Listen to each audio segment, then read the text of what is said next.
Good afternoon to all of you. बघा, पाठीमागच्या लेक्चरमध्ये आपण एक भाग पाहिला की एखाद्या मॅग्नेटचे मॅग्नेटिक पोल आयडेंटिफाय कसे करायचे. आणि असाच बार मॅग्नेट जर आपण एखाद्या कॉईल मधून सर्क्युलेट केलेला जो करंट आहे, त्या करंट कॅरिंग कॉईल मुळे जो मॅग्नेट तयार होतो तो पण या बार मॅग्नेट सारखाच असतो. मग त्याच्या पोलॅरिटीज कशा ओळखायच्या, एन पोल एस पोल कसा ओळखायचा, कारण त्याच्यामुळे सुद्धा त्या करंट कॅरिंग कॉईल मुळे सुद्धा हा मॅग्नेटिक डायपोल तयार होतो, म्हणजे एन एस पोल तयार होतात. आणि मग हे कसं ओळखायचं ते बघितलं आपण. काय करायचं, मॅग्नेटला सरळ एखादा दोरा बांधायचा आणि त्याला रिजिड सपोर्टला सस्पेंड करून टाकायचं.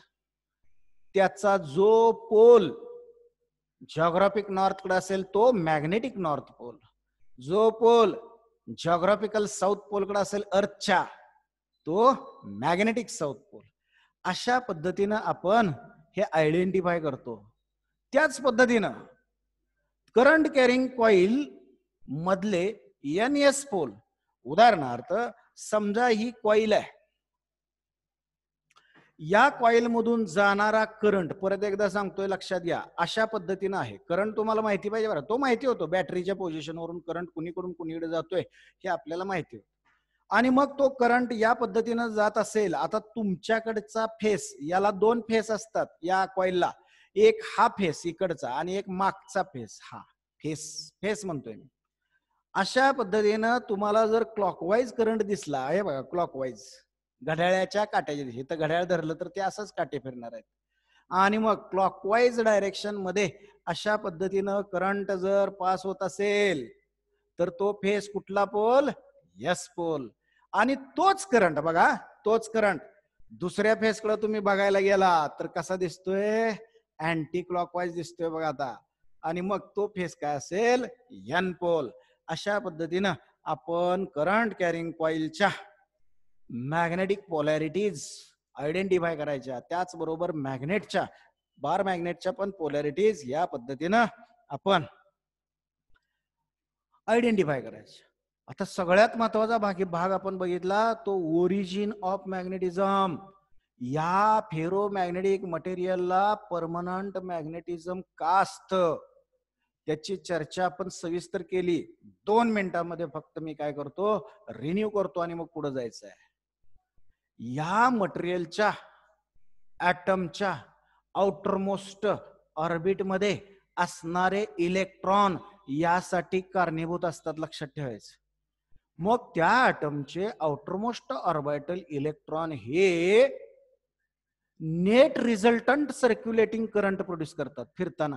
आता इलेक्ट्रॉन हे चार्ज आहेत आणि चार्जची मोशन म्हणजे करंट, चार्जची डायरेक्शनल मोशन म्हणजे करंट. आणि मग अशा पद्धतीनं ते चार्ज त्या न्यूक्लियसच्या भोवती, तो इलेक्ट्रॉन ज्यावेळी सर्क्युलर मोशन मध्ये फिरतो त्यावेळी अशा पद्धतीचा सर्क्युलेटिंग करंट इन कॉईल स्वरूप तयार होतं तिथं. आणि मग तो फिरणारा इलेक्ट्रॉन स्वतःचा मॅग्नेटिक डायपोल तयार करतो आणि त्याचा एक फेस एन पोल, एक फेस एस पोल. अशा पद्धतीचे अनेक मॅग्नेटिक ॲटॉमिक डायपोल्स म्हणूया आपण त्यांना. असे ॲटॉमिक डायपोल्स त्या मटेरियलच्या आतमध्ये प्रेझेंट असतात. पण मग तुम्ही म्हणाला असं मी सॉफ्ट आयर्नचा जर फेरोमॅग्नेटिक मटेरियल सॉफ्ट आयर्न घेतला तर त्याला कुठं लगेच तो कुठं कोणाला अट्रॅक्ट करतोय वगैरे मॅग्नेटिक फील्डनं, मान्य आहे. त्याच्यामध्ये असे ॲटॉमिक डायपोल्स भरपूर असतात, पण ते रॅन्डम डायरेक्शन म्हणजे एकाची डायरेक्शन इकडे असेल तर दुसऱ्या डायरेक्शन त्याच्या विरोधात, एकाची डायरेक्शन वर असेल तर दुसरा कुठंतरी खाली. हे एकमेकाचा इफेक्ट कॅन्सल करतात. त्यामुळं त्यांना नेट मॅग्नेटिझम नसतं, पण डायपोल मोमेंट आत प्रेझेंट असते, ॲटॉमिक मोमेंट आत प्रेझेंट असते किंवा ॲटॉमिक डायपोल्स आत प्रेझेंट असतात. आणि मग त्यांना जर बाहेरच्या थोड्या अगदी कमी स्ट्रेंथ असणाऱ्या मॅग्नेटिक फील्ड मध्ये जर ठेवलं तर त्यातले बरेचसे ॲटॉमिक डायपोल्स त्या मॅग्नेटिक फील्डच्या दिशेनं अलाइन होतात आणि मग त्यांचा नेट इफेक्ट म्हणून ऍटॉमिक डायपोल्स आपले हे मॅग्नेटिक डायपोल्स तयार होतात. ऍटॉमिक डायपोलच्या अलाइनमेंटमुळं मॅग्नेटिक डायपोल तयार झाले आणि मग ते स्वतःच मॅग्नेटिक फील्ड दाखवतात. पण त्यांना पुन्हा बाजूला काढून घेतलं की झालं, पुन्हा डायपोल विस्कळीत होतात. आता त्यांना काय करायचं, वीक मॅग्नेटिक फील्ड मध्ये न ठेवता स्ट्रॉंग मॅग्नेटिक फील्ड मध्ये ठेवायचं. अशा वेळी त्यातले इतके ऍटॉमिक डायपोल्स अलाइन होतात, भरपूर होतात, आणि त्यांचंच मॅग्नेटिक डायपोल इतकी स्ट्रॉंग तयार होते, एनएस पोल्स, आणि त्या मॅग्नेटिक पोलचा जे मॅग्नेटिक फील्ड असतं ते इतकं स्ट्रॉंग तयार होतं की त्या फील्डच्या फोर्समुळं ते सगळे डायपोल तसेच धरून ठेवले जातात, अलाइन झालेले. परवा आपण डायग्राम काढून दाखवले, अलाइन झालेले तसेच धरून ठेवले जातात. आता त्याला बाहेरच्या मॅग्नेटिक फील्ड मधून बाहेर काढला तरी सुद्धा तो तसाच मॅग्नेट म्हणून, त्याला परमनंट मॅग्नेट म्हणता तुम्ही. अशा पद्धतीनं ऍटॉमिक डायपोल मोमेंटनं मॅग्नेटिक डायपोल मोमेंट तयार होते, म्हणजेच मॅग्नेट तयार होतात. हे it is the origin of magnetism of ferromagnetic materials. Ferromagnetic मटेरियलचं हे ओरिजिन आहे. म्हणजे थोडक्यात आउटरमोस्ट ऑर्बिट मध्ये फिरणारा जो इलेक्ट्रॉन आहे तो इलेक्ट्रॉन ऍटॉमिक डायपोल तयार करतोय, ऍटॉमिक डायपोल तो तयार करतोय. मग त्यानं त्या छोटासा जो मॅग्नेट तयार केला, ऍटॉमिक मॅग्नेट, तो कसा तयार होतो ह्याची चर्चा आपण करूया पुढच्या आर्टिकल मध्ये. म्हणजेच magnetic moment of an electron revolving around the nucleus of the atom.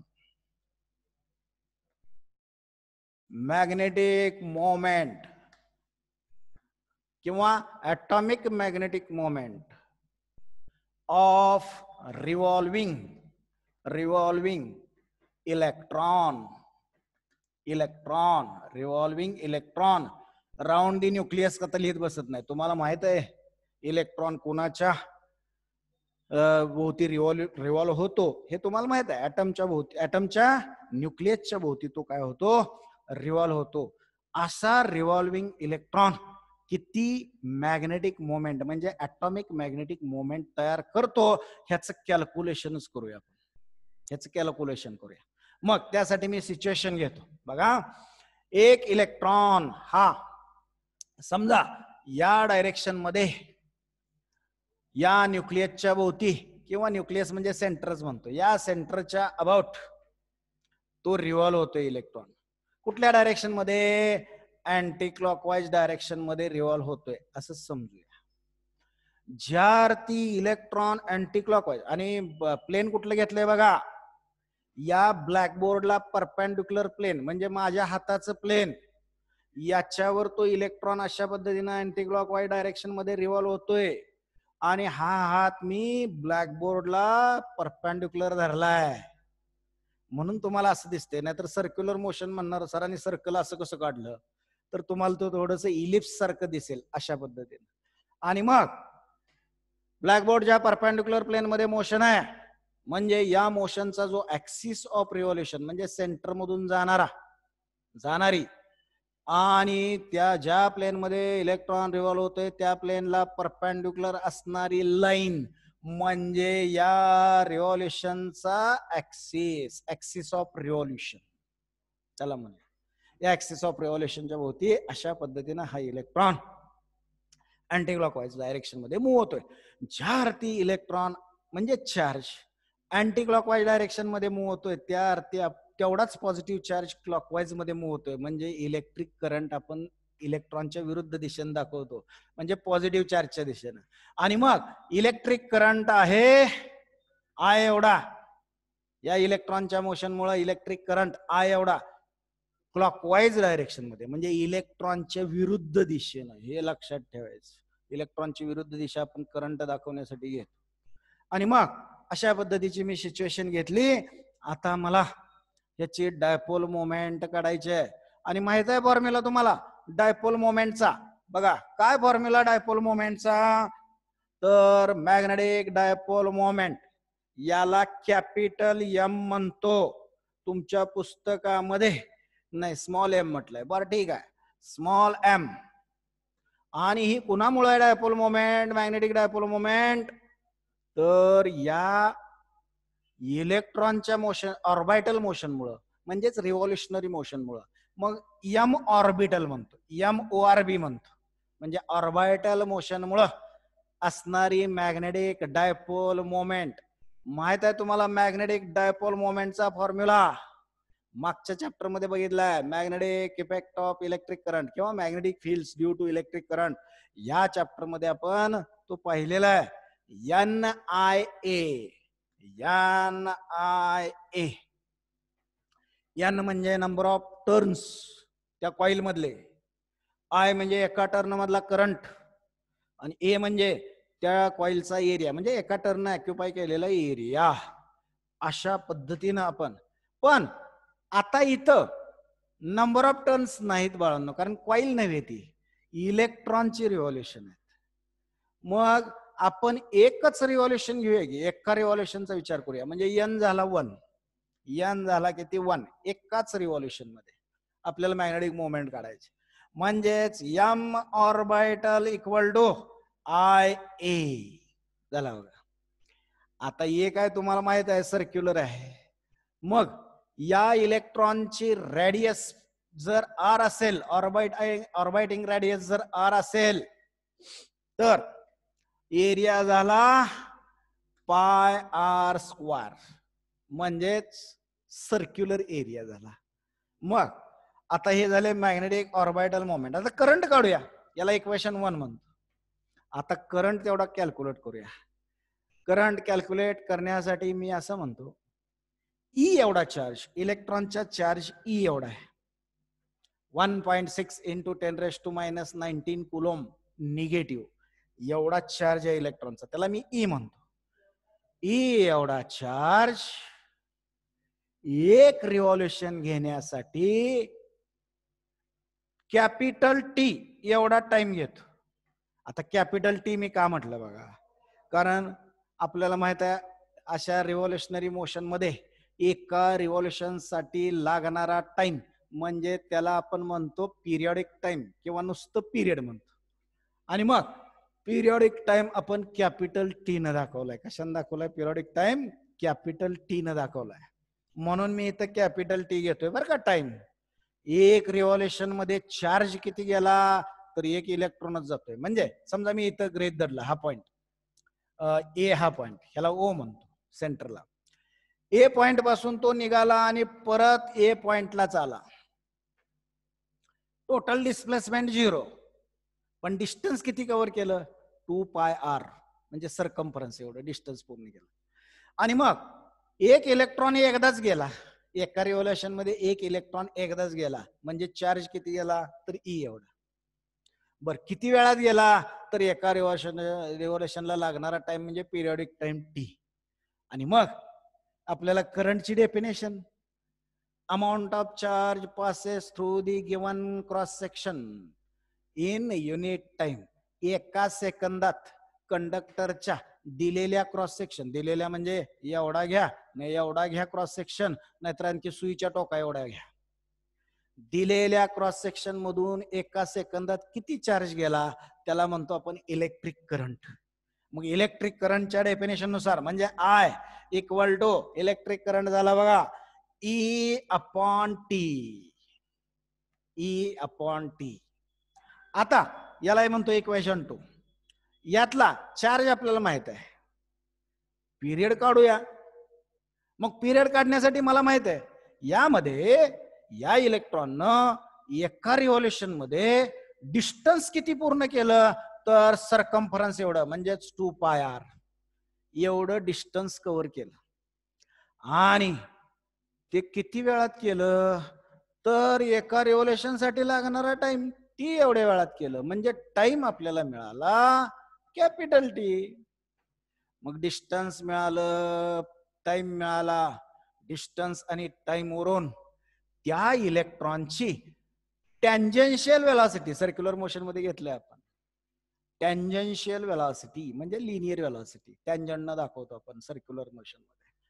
ते व्हेलॉसिटी किती, व्हेलॉसिटीच्या ऐवजी स्पीड म्हणूया फक्त स्पीड, कारण व्हेलॉसिटी म्हटलं की डायरेक्शन आली आणि व्हेलॉसिटी म्हटलं की डिस्प्लेसमेंट पाहिजे, आपण घेतलंय डिस्टन्स. ठीक आहे, मग स्पीड किती स्पीड न तो रिव्हॉल्व होतोय, तर v equal to distance upon time. टाकतो डिस्टन्स तिथं 2πr divided by capital T. इथं स्मॉल टी ची किंमत कॅपिटल टी, इथं स्मॉल टी म्हणतो. डिस्टन्स अपॉन टाइम, डिस्टन्स आहे 2πr, टाइम आहे पिरियडिक टाइम. मग इथं टी ची व्हॅल्यू काढतो. मग T equal to twice πr upon V. आता ही व्हॅल्यू मी काय करतो, आता पुटिंग इन इक्वेशन 2 मध्ये टाकतो. Putting in equation 2. आता खाली जागा आहे का बघा, आहे. मग इक्वेशन 2 मध्ये पुटअप केल्यानंतर मला करंट मिळाला I equal to E upon 2πr upon V. या व्ही ला घेतो वर, व्ही ला काय करतो मी वर घेतो बघा. आता न्यूमरेटरला घेतो, म्हणजेच I equal to EV upon 2πr. याला इक्वेशन 4 म्हणतो बघा, 3 याला म्हणतो इक्वेशन 3. काढला बघा करंट. इलेक्ट्रॉनच्या ऑर्बिटल स्पीड, चार्ज आणि त्याचा त्या ऑर्बिटचा असणारा रेडियस. ऑर्बिट म्हणजेच रिव्हॉल्युशनरी ट्रॅक, त्याला ऑर्बिट म्हणतोय. आणि मग अशा पद्धतीनं एवढा करंट, इलेक्ट्रॉन एक रिव्हॉल्युशन केलं की एवढा करंट झाला बघा. आता हा करंट उचलतो आणि या इक्वेशन 1 मध्ये मी इंट्रोड्यूस करतो. म्हणजेच पुटिंग इन इक्वेशन 1. इक्वेशन काय लिहित बसत नाही पहिल्या इक्वेशन मध्ये. मग orbital magnetic moment, orbital magnetic moment किती झाली बघूया. ऑर्बिटल मॅग्नेटिक मोमेंट किती झाली बघा. I म्हणजे EV upon 2πr into πr². यातला एक r इथं गेला, पाय कॅन्सल झाला. आणि मग ऑर्बिटल मॅग्नेटिक मोमेंट किती मिळाली बघा, EVr अपॉन 2. बघा मॅग्नेटिक मोमेंट एवढी मिळाली बघा. चार्ज त्या इलेक्ट्रॉनचा, त्याचं ऑर्बिटल स्पीड आणि त्याचा असणारा ऑर्बिटचा रेडियस, या तिघांच्या प्रोडक्टच्या 1/2 म्हणजे निम्मा अशा स्वरूपाची ही ऑर्बिटल मोमेंट तयार होते. हे लक्षात घ्या. आता ऑर्बिटल मोमेंट ही वेक्टर क्वांटिटी आहे बाळांनो. कसली क्वांटिटी आहे, वेक्टर क्वांटिटी. आणि मग ह्याची डायरेक्शन कुठली, तर हे काढण्यासाठी आपण बघितलंय ह्याची डायरेक्शन कशावरून काढायची, इलेक्ट्रिक करंट वरून काढायची. इलेक्ट्रिक करंट, हे लक्षात घ्या. कशावरून काढायची, इलेक्ट्रिक करंट. मग उजव्या हाताचा आपण रूल बघितला, राईट हँड रूल. ज्या दिशेनं करंट त्या दिशेनं बोट फिरली पाहिजेत. त्यावेळी स्ट्रेच्ड थंब उजव्या हाताचा indicate you the direction of magnetic dipole moment. बघा इथं मग हे ऑर्बिट आहे. आता करंट आहे या डायरेक्शन मध्ये. बघा इथे इथं हे बघा, हे दाखवतोय मी बांगडी. करंट आहे या डायरेक्शन मध्ये. मग करंटच्या डायरेक्शन मध्ये मी जर उजव्या हाताची बोट धरली बघा असा करंटच्या डायरेक्शन मध्ये, तर thumb indicate the direction of orbital magnetic moment. म्हणजे आणि कुठं असते ते, orbital magnetic moment is always acts along the axis of revolution आणि direction according to right hand rule. हे बघा, हे एम ऑर्बिटल ह्या डायरेक्शन मध्ये ऍक्ट होतो. आता याची डायरेक्शन कुणावरून ठरवायची हे बघितलंय तुम्ही, हे लक्षात घ्या.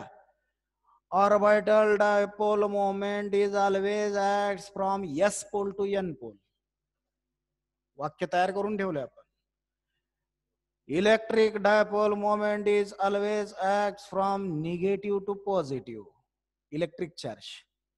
तसं orbital dipole moment is always acts from S pole, म्हणजे magnetic dipole moment is always acts from S pole to N pole. मग बघूया त्याच्यावरून पण बघूया, नुसतं तुम्हाला रूल सांगितलं की झाला असं नव्हे.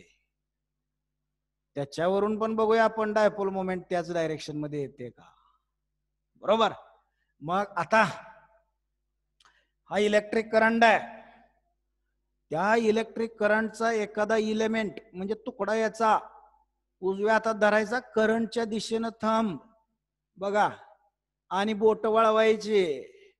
बोट वरच्या फेस मधून माझी आहे बघा, इलेक्ट्रिक करंट मध्ये मी थंब धरलाय.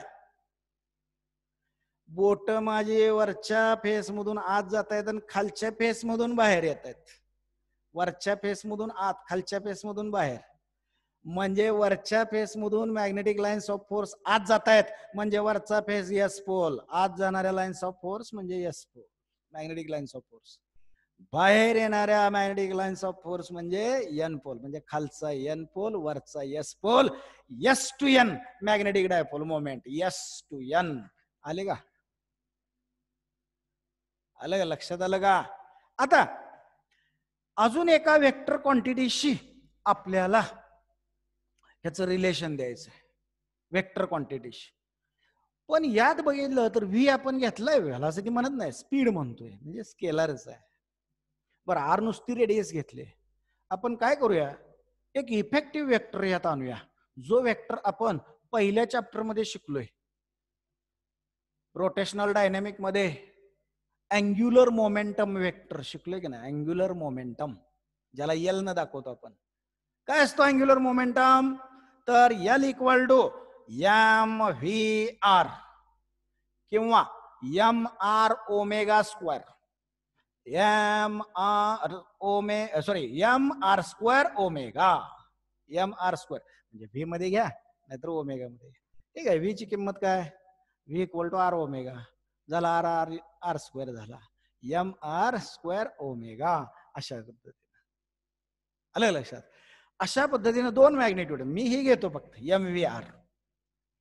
हे डायपोल मोमेंट आहे, ती डायपोल मोमेंट त्यात आणतो. ह्यात व्ही आर तरी आहेच, इथं व्ही आर इथं आहेच, फक्त मास आणायचं आहे म्हणायचं. कुणाचं? त्या फिरणाऱ्या बॉडीचं, रिव्हॉल्व्ह होणाऱ्या बॉडीचं, म्हणजे इलेक्ट्रॉनचं. त्याला मी म्हणतो एम ई, म्हणजेच एम ई व्ही आर. झाले बघा अँग्युलर डायपोल मोमेंट, आपलं हे अँग्युलर मोमेंटम, त्या इलेक्ट्रॉनचा रिव्हॉल्व्ह होताना, सर्क्युलेटिंग होतानाचा अँग्युलर मोमेंटम. तो आणूया ह्यात, काय अवघड आहे? मी ह्यात वरच्या बाजूला इलेक्ट्रॉनच्या मासनं मल्टिप्लाय करतो आणि खाली लगेच डिवाइड करून काढून टाकतो. म्हणजे हेच इक्वेशन मी असं लिहितो, M orbital equal to E upon twice M E. एक पदाचा एम ई मी डिनॉमिनेटरला घेतलाय, तो आता मी काढून टाकतोय वर. M E V R divided by, काय राहिलं नाही, घेतलाय आपण, डिवायडेड बाय 1 झालं बघा. एक एम ई गेट्स कॅन्सल, शेवटी काय ई व्ही आर अपॉन 2. ठीक आहे, ई व्ही आर अपॉन 2 तेच आहे. फक्त तुमच्या खिशात 10 रुपये नोट टाकली आणि लगेच काढून घेतली. अशा पद्धतीनं आपण आणला बघा अँग्युलर मोमेंटम. आणि मग एम व्ही आर म्हणजे अँग्युलर मोमेंटम त्या इलेक्ट्रॉनचा, म्हणजेच M orbital equal to magnetic orbital magnetic dipole moment equal to E upon twice M E. M E म्हणजे इलेक्ट्रॉनचं मास म्हणून एम ई म्हणतोय बरं का, तिथं तुमच्या पुस्तकात दिलंय म्हणून, नाहीतर 2 एमच म्हटलं असतं. Into L orbital angular momentum. Angular momentum त्यात आणला. आता अँग्युलर मोमेंटम वेक्टर आहे. जसं ऑर्बिटल मॅग्नेटिक मोमेंटची डायरेक्शन आपण ठरवली, तशी अँग्युलर मोमेंटमची डायरेक्शन ती सुद्धा ऍक्सिसच्या अलॉंगच असते, असं सर्क्युलर मोशन मध्ये अभ्यासलंय. आणि त्याची डायरेक्शन सुद्धा उजव्या हातानच ठरवायची. कशी ठरवायची? तर ज्या डायरेक्शन मध्ये ती बॉडी मूव्ह होते त्या डायरेक्शन मध्ये बोट वळली पाहिजेत बॉडी बरोबर. आणि त्यावेळी स्ट्रेचड थंब कुठे येतोय बघायचं, उजव्या हाताचा, आणि ती डायरेक्शन आहे या अँग्युलर मोमेंटमची डायरेक्शन. आता बघूया मग. हे बघा इथं दिसते, करंट जरी या अँटी क्लॉकवाईज असला, या डायरेक्शन मध्ये करंट असला, तरी इलेक्ट्रॉन मात्र असं फिरतोय. मग बॉडीला धरायचं आपण, मग बॉडीच्या दिशेनं बोट बघा, उजव्या हाताची बोट बॉडीच्या मोशनच्या दिशेने, म्हणजे इलेक्ट्रॉन जिकडे मूव्ह होते त्या दिशेने वळली पाहिजे. आता करंटच्या दिशेने नव्हे, बॉडीच्या दिशेनं, बॉडी मूव्ह होते. आणि मग thumb indicate the direction of L, आणि तो सुद्धा या ऍक्सिसच्या अलॉंग, म्हणजे एल हा वेक्टर या डायरेक्शन मध्ये आहे. म्हणजे ऑर्बिटल मॅग्नेटिक मोमेंट खालच्या दिशेनं आणि अँग्युलर मोमेंटम वेक्टर वरच्या दिशेनं, they are opposite to each other. मग आता इकडे जर बघितलं ह्या इक्वेशन मध्ये बघा, या इक्वेशन मध्ये बघा, हे मॅग्निट्यूड इक्वेशन आहे, फक्त आपल्याला डायरेक्शन सहित लिहायचं आहे.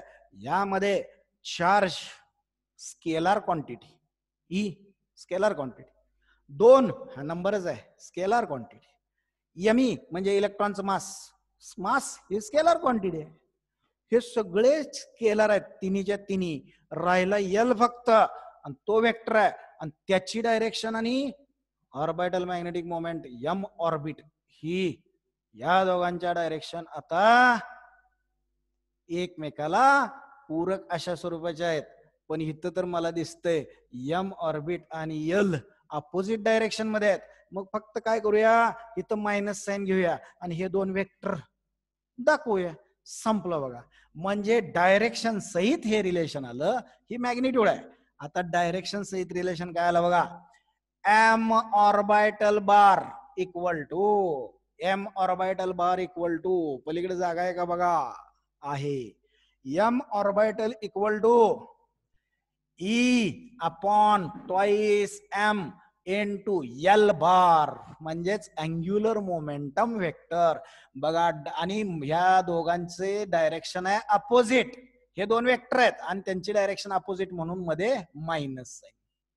कसलं साइन, मायनस साइन. अशा पद्धतीनं हे झालं बघा डायरेक्शन सहित रिलेशन. कुणाकुणामधलं रिलेशन, तर ऑर्बिटल मॅग्नेटिक मोमेंट आणि अँग्युलर मोमेंटम त्या इलेक्ट्रॉनचा, या दोघांमध्ये directional relation. Orbital magnetic moment along the axis of revolution in the downward direction, आणि angular momentum is also along the axis of revolution in the upward direction. They are opposite to each other. हे आपण मध्ये minus sign घेऊन दाखवलेलं आहे. इथपर्यंत लक्षात आलं का बघा व्यवस्थित, कशा पद्धतीनं आपण ऍटॉमिक ऑर्बिटल मोमेंट, म्हणजेच ऍटमचा जो मॅग्नेट तयार झाला, त्या मॅग्नेटची डायपोल मोमेंट किती असते हे मॅग्निट्यूड सहित आणि डायरेक्शन सहित आपण दाखवलेली आहे. बघा यात व्यवस्थित बघायचं आपण कशा पद्धतीने काय काय बदल करत गेलो, कुठं कुठं मी काय काय सांगितलेलं आहे. आता यातच अजून एक पार्ट आपल्याला बघायचा आहे, बोरच्या ऍटम मॉडेलशी थोडीशी तुलना करायची आणि बोर्स मॅग्नेटोन काय करायचं आपल्याला, बोर्स मॅग्नेटोन काय आहे हा एक कन्सेप्ट, बोर मॅग्नेटोन हा कन्सेप्ट आपल्याला बघायचा आहे बरं का. बोर मॅग्नेटोन, मॅग्नेटोन. पण बोर मॅग्नेटोन बघण्या अगोदर अजून एक मला सांगायचं आहे, यामध्ये अजून एक गोष्ट सांगायची. गायरोमॅग्नेटिक रेशो किंवा काही जण जायरोमॅग्नेटिक रेशो म्हणतात. गायरो मॅग्नेटिक रेशो बघा, गायरोमॅग्नेटिक रेशो अगोदर बघूया. गायरोमॅग्नेटिक रेशो फार पुढे दिसतंय ना, दिसतंय. आता काय गायरोमॅग्नेटिक रेशो इथं दिसतोय बघा. आता रेशो ऑफ, ह्याची डेफिनेशन काय बघ गायरोमॅग्नेटिक रेशोची, त्याला आपण दाखवूया जीन, स्मॉल जीन थोड्या वेळासाठी. गायरोमॅग्नेटिक रेशो किंवा जीवाय म्हणूया, नाहीतर स्मॉल जी म्हणजे असोलेशन ड्यू टू ग्रॅव्हिटी म्हणणार, त्याला जीवाय म्हणतो मी. गायरोमॅग्नेटिक रेशो काय असतो, द रेशो ऑफ, बघा डेफिनेशन त्याची, the ratio of orbital magnetic moment of revolving electron म्हणजे एम ऑर्बिट. हे बघा, एम ऑर्बिट डिवायडेड बाय म्हणजेच to the angular momentum possesses by that revolving electron म्हणजेच एल बार. आता मायनस साईन घ्यायचं नाही. तुम्ही म्हणाल मग मायनस साईन इथे. आता दोघांना एकाच बाजूला घेतलंय. वेक्टर कोण आहेत? M orbit. वेक्टर कोण आहे? एल बार म्हणजे अँग्युलर मोमेंटम. ह्या दोघांना एका बाजूला घेतलं, राहिली स्केलरच क्वांटिटी. कशाला पाहिजे मायनस साईन? मायनस कशासाठी घेतलं आपण? ह्या दोघांच्या डायरेक्शन अपोजिट आहेत ते दाखवण्यासाठी. त्यात दोघांना पण एका बाजूला घेतलं, मायनस साईन घ्यायचं नाही. It is called gyromagnetic ratio. बघा definition. The ratio of orbital magnetic moment possessed by revolving electron to its angular momentum. याला म्हणायचं गायरोमॅग्नेटिक रेशो. आणि मग हा गायरोमॅग्नेटिक रेशो किती आला बघा, GY इक्वल टू गायरोमॅग्नेटिक रेशो. इथं वर दिसतोय, फक्त मायनस साईन घ्यायचं नाही. म्हणजे E upon twice M. E upon twice M. आता हा कॅल्क्युलेट पण करू शकतो आपण. कसा? इलेक्ट्रॉनचा चार्ज माहिती आहे आपल्याला, मॅग्निट्यूड त्याची 1.6 इंटू 10⁻⁻19 कुलूम आहे की नाही. 2 काय 2च आहे. इलेक्ट्रॉनचं मास सुद्धा माहिती आहे आपल्याला, 9.11 इंटू 10⁻31 kg SI युनिट मध्ये. या व्हॅल्यू टाकलेत. 1.6 into 10⁻⁻19 divided by 2 into 9.11 into 10⁻31 kg. अशा पद्धतीनं या व्हॅल्यू आपल्याला माहिती आहेत, त्या व्हॅल्यू टाकल्या आणि थोडस आपण हे जर सॉल्व्ह केलं, करत बसत नाही आता, थेरॉटिकल आहे, तुमचं तुम्ही नंतर करा. हे जर आपण कॅल्क्युलेट केलं तर याची व्हॅल्यू किती येते बघा, साधारणतः 8.8 इंटू 10⁻10 किती 10 एवढी येते. आता युनिट तुम्ही सांगायचं आहे. कुणाकुणामधला काय रेशो आहे बघा, ऑर्बिटल मॅग्नेटिक मोमेंट आणि अँग्युलर मोमेंटम त्या इलेक्ट्रॉनचा. त्यानं तयार केलेल्या मॅग्नेटची मॅग्नेटिक मोमेंट म्हणजे ॲटॉमिक मॅग्नेटची मॅग्नेटिक मोमेंट आणि तो सर्क्युलेट होतोय त्याचा अँग्युलर मोमेंटम. अशा पद्धतीनं दोघांचा रेशो आहे. मग युनिट तुम्हाला लगेच कळायला पाहिजे. मॅग्नेटिक मोमेंटचं युनिट आहे ampere metre square metre. Ampere square metre divided by angular मोमेंटमचं युनिट काय, angular momentum. Angular momentum kg metre per second. Angular momentum kg metre per second. आणि मग I ओमेगा रे, kg रेडियन पर सेकंद. आता बघा, नाही kg metre per second बरोबर आहे. आता बघा, एवढं करत बसण्यापेक्षा हिथं दिसतंय की तुम्हाला चार्ज अपॉन मास, संपला विषय. कशाला ते पुन्हा फंडामेंटल मध्ये आणा पुन्हा तिकडे न्या. त्यापेक्षा charge upon mass, charge coulomb, mass kg. म्हणजेच कुलॉम पर केजी. हा डायमेन्शन लेस नव्हे बरं का, याला डायमेन्शन आहेत. Gyromagnetic ratio is not a dimensionless. This gyromagnetic ratio is have dimensions. लक्षात आलं का बघा, गायरोमॅग्नेटिक रेशो. आणि तो कॉन्स्टंट असतो. रिव्हॉल्विंग इलेक्ट्रॉन साठी गायरोमॅग्नेटिक रेशो कॉन्स्टंट असतो. जेवढ्या प्रपोर्शन मध्ये डायपोल मोमेंट इन्क्रीज होत जाते, म्हणजेच एम जेवढ्या प्रपोर्शन मध्ये इन्क्रीज होत जातो तेवढ्याच प्रपोर्शन मध्ये एल सुद्धा इन्क्रीज होत जातो. एल हा सुद्धा इन्क्रीज होत जातो. आणि मग शेवटी रेशो काय राहतो, कॉन्स्टंट.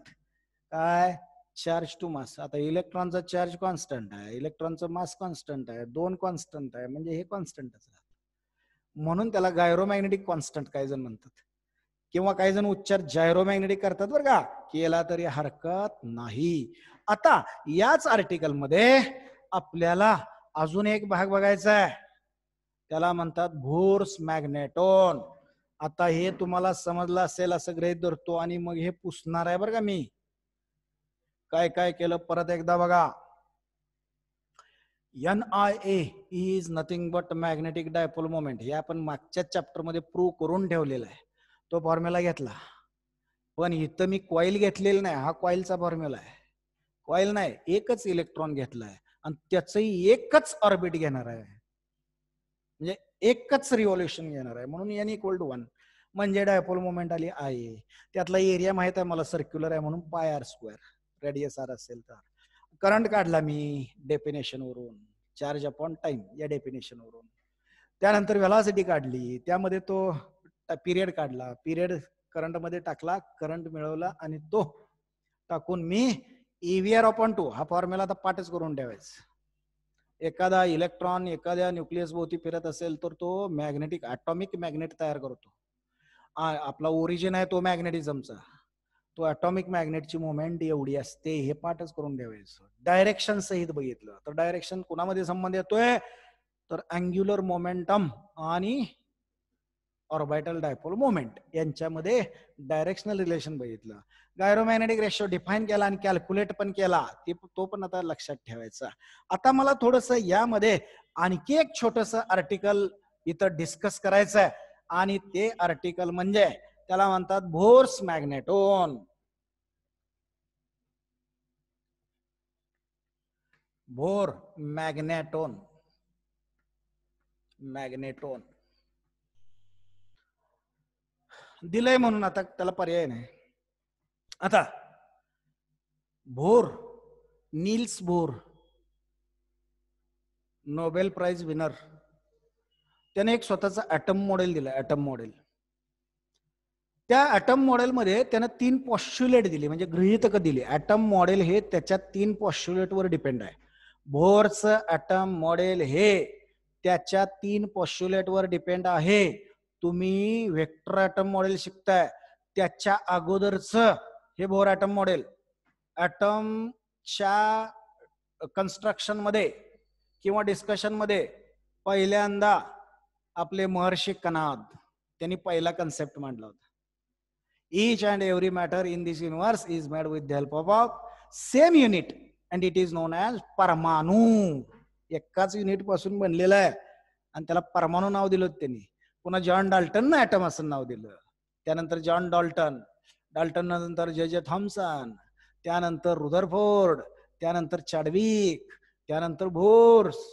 अशी मॉडेल ॲटम डेव्हलप होत गेला आणि आता तुम्ही अभ्यासताय ते व्हेक्टर ॲटम मॉडेल. कुठलं? Vector atom model. ते काय सगळ्या सायंटिस्टने एकत्र येऊन ते केलेलं आहे. आणि मग व्हेक्टर ॲटम मॉडेलनं तुम्ही ॲटम कम्प्लिटली डिस्क्राईब करता. कम्प्लिटली त्याचे इलेक्ट्रॉन कसे आहेत, अमुक तमुक सगळं डिस्क्राईब करता. त्यातलं हे बोरचं ॲटम मॉडेल.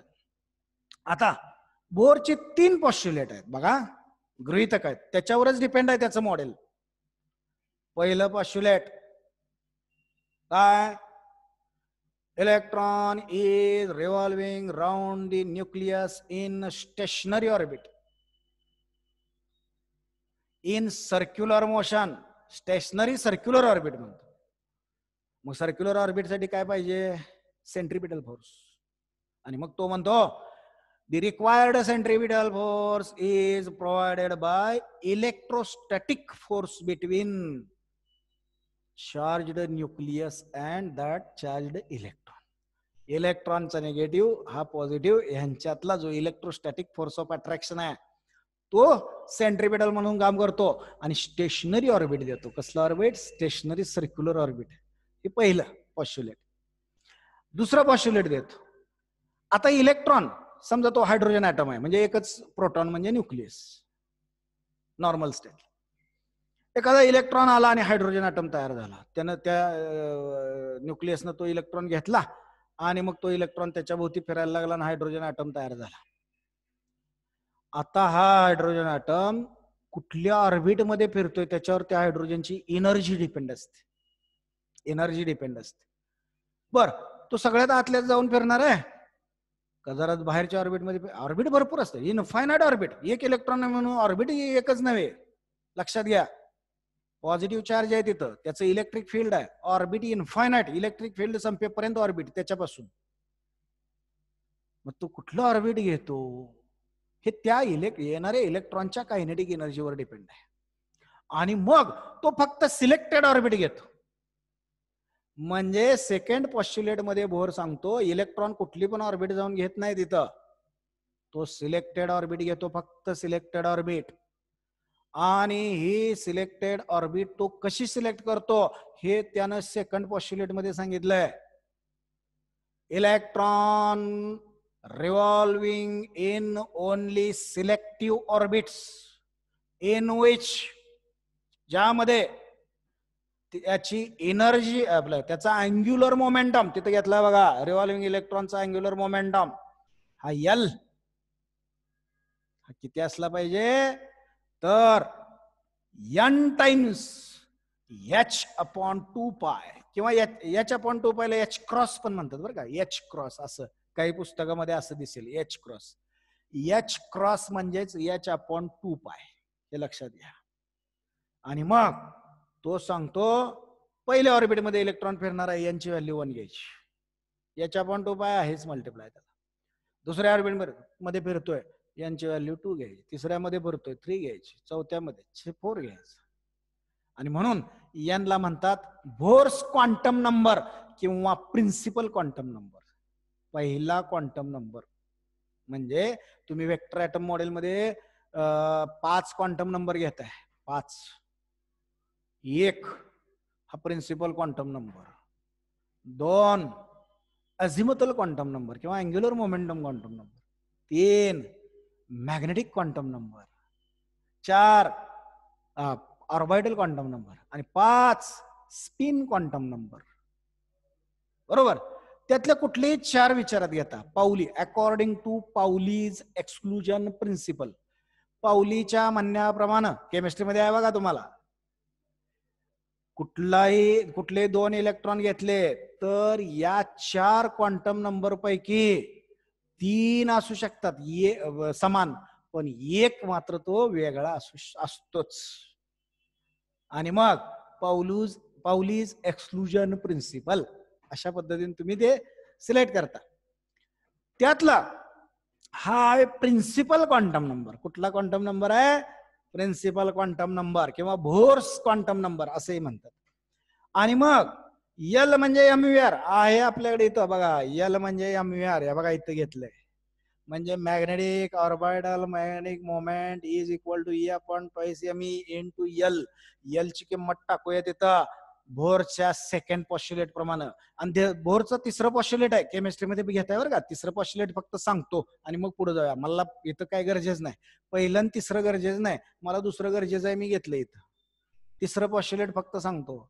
बोर म्हणतो तो इलेक्ट्रॉन स्टेशनरी ऑर्बिट मध्ये फिरतोय, त्यामुळे कॉन्स्टंट फ्रिक्वेन्सीची रेडिएशन बाहेर टाकतो. पण कधी कधी तो ऍटम जरा इन्क्रीजिंग फ्रिक्वेन्सीची रेडिएशन बाहेर टाकलेला दिसतो. तो कधी दिसतो ते बोरनं तिसऱ्या पॉस्ट्युलेट मध्ये सांगितले. कधी तो इलेक्ट्रॉन जर एक्साइट झाला म्हणजे वरच्या ऑर्बिट मध्ये जाऊन फिरायला लागला, पण एक्साइटेड स्टेट मध्ये तो फार काळ थांबत नाही, 10⁻⁸ सेकंद एवढाच वेळ तिथं थांबतो आणि लगेच तो आपल्या मूळच्या म्हणजे नॉर्मल ऑर्बिटला येतो. नॉर्मल ऑर्बिटला येताना तो एनर्जी बाहेर टाकतो फोटॉनच्या स्वरूपात म्हणजे लाईटच्या स्वरूपात.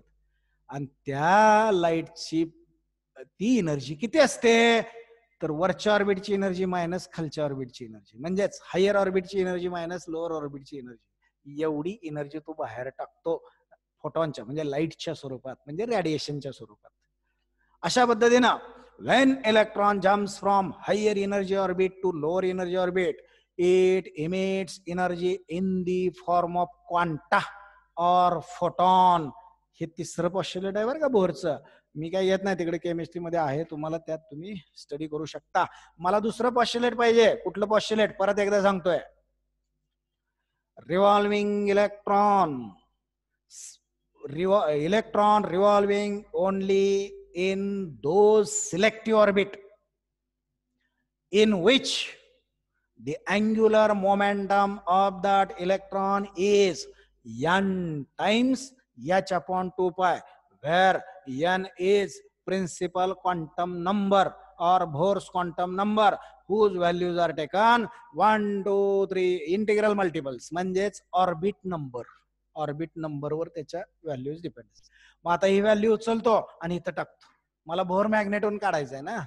मग m orbital magnetic moment equal to E upon twice me into nh upon 2 pi. म्हणजेच it is equal to EH upon twice नव्हे 4 pi me ह्याला टाकतो ब्रॅकेट मध्ये आणि n ला फक्त बाहेर घेतो. बघा m orbital equal to E म्हणजे इलेक्ट्रॉनचा चार्ज कॉन्स्टंट आहे 1.6 इंटू 10⁻⁻19 कुलॉम. H ला म्हणतात प्लँक्स कॉन्स्टंट. H त्याची व्हॅल्यू असते 6.67 into 10⁻34 joule second. 6.63 into 10⁻34 joule second ह्याची व्हॅल्यू आहे. कॉन्स्टंट आहे तो प्लँकचा कॉन्स्टंट. 4 कॉन्स्टंट आहे. पाय माहित आहे 3.14 कॉन्स्टंट आहे. me mass of electron 9.11 into 10⁻31 kg हे त्याचं मास आहे. ह्या ब्रॅकेटमध्ये लिहिलेल्या सगळ्या व्हॅल्यूज कॉन्स्टंट आहेत बाळांनो. आणि मग राहिला व्हेरिएबल n आणि मग n ची व्हॅल्यू तुम्ही टाकली की तुम्हाला त्या ऑर्बिटचा बोहर मॅग्नेटॉन मिळतो. ह्यालाच म्हणायचं Bohr magneton. This constant part in the bracket is called Bohr's magneton. मग पहिल्या ऑर्बिट साठी बोहरचा मॅग्नेटॉन म्हणजे पहिल्या ऑर्बिट साठी प्रिन्सिपल क्वांटम नंबर किती 1, दुसऱ्या ऑर्बिटसाठी 2, तिसऱ्यासाठी 3, चौथ्यासाठी 4 जे काय असेल. आणि मग बोहरचा मॅग्नेटॉन कुणासाठी फॉर फर्स्ट ऑर्बिट. पहिल्या ऑर्बिट साठी बोहरचा मॅग्नेटॉन काय येतोय बघा m orbital for 1 equal to magnetic dipole. बोहरचा मॅग्नेटॉन काय येतोय तर बोहरचा मॅग्नेटॉन येतो EH अपॉन 4 pi me. आता ह्या सगळ्या मगाशी मी व्हॅल्यू सांगितल्या का नाही तुम्हाला, त्या सगळ्या व्हॅल्यू जर तुम्ही यामध्ये इंट्रोड्यूस केल्या तर बोहरचा मॅग्नेटॉन येतो 9.274 into 10⁻24 ampere per square metre. आता तुम्ही म्हणाले एम्पियर पर स्क्वेअर मीटर कसं काढलं. ठीक आहे, तिथं कुलॉम पर केजी आहे. कुलॉमचा टाका तुम्ही डायमेन्शन्स, केजीच्या टाका तुम्ही डायमेन्शन्स. ज्या काय येतील त्या डायमेन्शन येतील I⁻1. आता तुम्हाला शिकवलंय ते 11वी मध्ये I⁻1 आणि L⁻2 किंवा L⁻2 I⁻1 म्हणजे त्याचं युनिट आहे बोहर मॅग्नेटॉनचं एम्पियर पर स्क्वेअर मीटर. म्हणजे Bohr magneton for first orbit. आता बोहर मॅग्नेटॉन तुम्हाला सेकंड ऑर्बिटचा काढायचं असेल तर ह्याला फक्त 2 न मल्टिप्लाय करायचं, n = 2 घ्यायचा. तिसऱ्या ऑर्बिटसाठी काढायचं असेल तर 3 न मल्टिप्लाय करायचं. तर अशा पद्धतीनं आपण काढला हा Bohr's magneton for that Bohr's orbits. Bohr's orbit म्हणजे बोहरनं जी पद्धत दिली की नाही ऑर्बिट मध्ये इलेक्ट्रॉन घालण्याची, ती पद्धत, म्हणून त्याला मी बोहर्स ऑर्बिट म्हणतोय. अशा पद्धतीनं आपण ह्या टोटल ॲटॉमिक मॅग्नेटिक मोमेंटचा बोहर मॅग्नेटॉनशी असणारा संबंध पण आपण बघितला. आता आपण बघायचंय मॅग्नेटायझेशन अँड मॅग्नेटिक इंटेन्सिटी. आता हे मात्र आपण नंतर बघूया. बाय एवढंच बास, जास्त नको. कॉम्प्लिकेटेड भाग आहे, तरी पण मी सोपा करून दिलेला आहे तुम्हाला. तुम्ही तो वाचायचा आहे, लगेच वाचायचा आहे. आणि लगेच वाचल्यामुळं लक्षात येईल तुमच्या की इथं सरांनी काय सांगितले, तिथं सरांनी काय सांगितले, इथं सरांनी काय सांगितले. अजून एक गोष्ट तुम्हाला सांगायची राहिली, ती एक सांगतो. यामध्ये या इलेक्ट्रॉनची फक्त ऑर्बिटल मोमेंट घेतली आपण बाळांनो, ऑर्बिटल मोमेंट. आता बघितलं आपण, अर्थ जर सनच्या भोवती फिरते तर ती कशी फिरते, रिव्हॉल्व होते. सनच्या भोवती रिव्हॉल्व होते, रिव्हॉल्व होताना स्पिन पण होते, स्वतः भोवती रोटेट पण होते, रिव्हॉल्व होताना रोटेट पण होते. मग इथं इलेक्ट्रॉन अशा पद्धतीने स्वतः भोवती स्पिन होतो का? या न्यूक्लियस भोवती फिरताना स्पिन होतो का? ऍक्च्युअल स्पिन होत नाही बाळांनो. पण स्पिन होत नसल्यामुळं तो सेंटरच्या विथ रिस्पेक्ट म्हणजे न्यूक्लियसच्या विथ रिस्पेक्ट स्पिन झाल्यासारखा दिसतोय. बघा कसा, हा न्यूक्लियस, हा इलेक्ट्रॉन, हा रिव्हॉल्व होतोय असा. या इलेक्ट्रॉनचा हा पॉइंट बघूया आपण. हा पॉइंट आत्ता इथं आहे बघा. हाच इलेक्ट्रॉन इथं आला, कुठे गेला पॉइंट बघा, 90 डिग्री झाला तो पॉइंट, म्हणजे ती पोझिशन इलेक्ट्रॉनची. पुन्हा तो इथं आला, 180 झाला. पुन्हा तो इथं आला, तो पॉइंट खालीच आहे, पुन्हा 90 झाला उलट्या डायरेक्शन. पुन्हा तो इथं आला, झालं बघा. म्हणजे अशा पद्धतीनं याचं या न्यूक्लियसच्या अबाउट एक रोटेशन पूर्ण झाल्यासारखंच वाटतं. म्हणजे थोडक्यात ऍक्च्युअल इलेक्ट्रॉन स्पिन झाला नसला तरी सुद्धा electron with respect to nucleus spin होतोय आणि एक रिव्हॉल्युशनला एकच रोटेशनल मोशन घेतोय. एका रिव्हॉल्युशनला एक रोटेशन. नाहीतर तुम्ही म्हणाल अर्थ सारखं सनच्या भोवती एक रिव्हॉल्युशन 365 रोटेशन मध्ये एक रिव्हॉल्युशन पूर्ण होतं. म्हणजे 365 दिवस असतात एक वर्षात. एक रिव्हॉल्युशन अर्थचं म्हणजे 1 इयर, आणि त्यात 365 दिवस म्हणजे 365 रोटेशन. दिवस काय, एका रोटेशनला एक दिवस रात्र, असे 365 होतात. तसं नाही इथं. Electron complete 1 rotation in 1 revolution.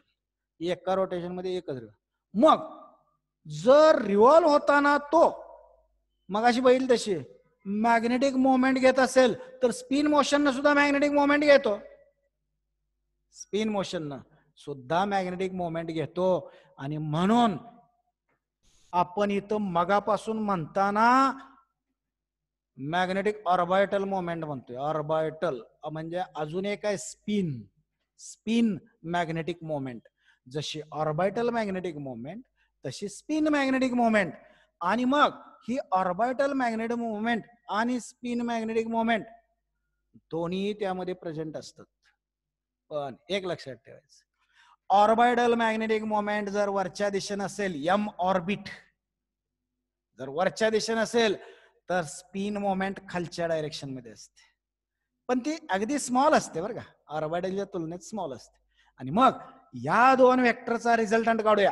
Resultant काढताना पहिला वेक्टर मी एम ऑर्बिट घेतला, एम ऑर्बिट वरच्या डायरेक्शन मध्ये, आणि हा एम स्पिन खालच्या डायरेक्शन मध्ये. ह्याची टेल कुठल्याही वेक्टरचे ऍडिशन सबस्ट्रॅक्शन करताना नियम आहे, पहिल्यांदा एक वेक्टर आहे तसं काढून घ्यायचा, त्यानंतर दुसऱ्या वेक्टरची टेल त्याच्या हेडला कोइन्साइड करून दुसरा वेक्टर आहे तसा काढून घ्यायचा. म्हणजे एम एस मी आहे तसा काढून घेतो, या हेड पासून हे बघा एम एस इथपर्यंत आला एम एस.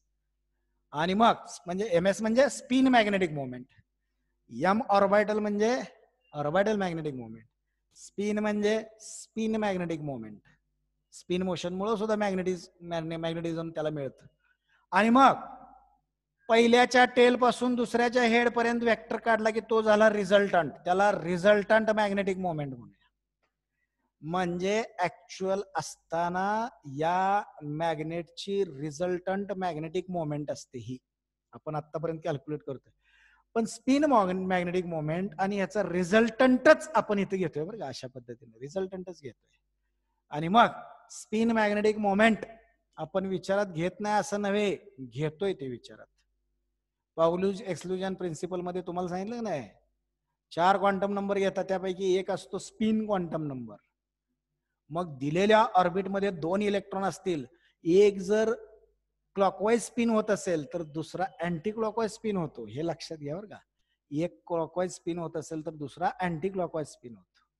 म्हणजे स्पिन क्वांटम नंबर दोघांचे वेगळे असतात. जरी बाकीचे, पहिलं ऑर्बिट आहे प्रिन्सिपल क्वांटम नंबर 1, त्यानंतर angular quantum number, magnetic quantum number, azimuthal quantum number एक असतील, पहिलेच ऑर्बिट आहे म्हणून, पण स्पिन क्वांटम नंबर तरी वेगवेगळे असतात. अशा पद्धतीनं पाऊलूज एक्सक्लुजन प्रिन्सिपल मध्ये आपण एक्सक्लुजन करत असतो, त्या इलेक्ट्रॉनचं सेपरेशन सांगत असतो. आलं लक्षात? ही एक गोष्ट लक्षात ठेवा. दोन मोमेंट असतात, एक ऑर्बिटल मॅग्नेटिक मोमेंट आणि दुसरी स्पिन मॅग्नेटिक मोमेंट, आणि त्याचा रिझल्टंटच आपण इथे घेतलंय बरं का कॅल्क्युलेट करण्यासाठी. अशा पद्धतीनं एवढा भाग आता तुम्ही व्यवस्थित वाचायचा आहे. लगेच वाचला की सगळं लक्षात येईल. इथं मी काय सांगितलंय, तिथं मी काय सांगितलंय, त्याच्याबद्दल काय सांगितलंय, ह्याच्याबद्दल काय सांगितलंय, आणि लक्षात येतं लगेच. म्हणून लगेच ताजा ताजा आहे तोपर्यंत वाचायचा, आणि बाकीचा भाग आपण उद्या बघूया. आता बाय.